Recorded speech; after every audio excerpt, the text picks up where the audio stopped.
السلام علیکم۔ حضرت سلیمان اور چیونٹی کا واقعہ، جسے حضرت سلیمان بھی کہا جاتا ہے، ایک عقل مند اور انصاف پسند حکمران تھے جو جانوروں کو سمجھنے اور بات چیت کرنے کی منفرد صلاحیت رکھتے تھے۔ ایک دن اپنے جنوں، انسانوں اور پرندوں کے لشکر کے ساتھ چلتے چلتے چیونٹیوں کی ایک وادی پر پہنچے۔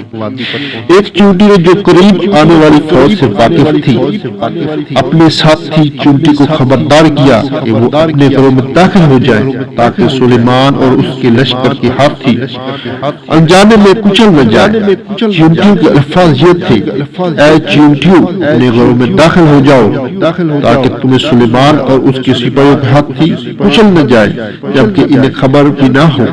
سلیمان جو بادلوں پر سوار تھا کہ چیونٹیوں کی فریاد سنی اور اسے اپنی برادری کی فکر مندی کا احساس ہوا، وہ مسکرایا اور ہنسنے لگا، پھر اپنی فوجی کو چیونٹیوں کی حفاظت کے لیے اپنا راستہ بدلنے کا حکم دیا۔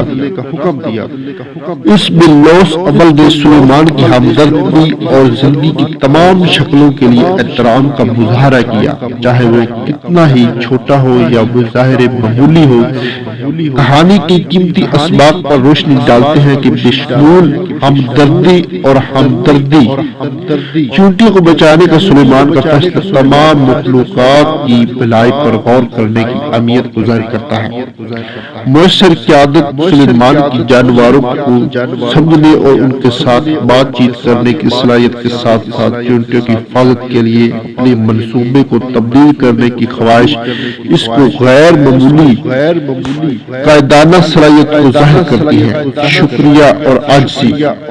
چیونٹی کی التجا پر سلیمان کا رد عمل، جہاں وہ اللہ کی نعمتوں کو اعتراف کرتا ہے اور شکر ادا کرتا ہے، ہماری نعمتوں کے لیے عاجزی اور شکر گزار رہنے کی یاد دہانی کا کام کرتا ہے۔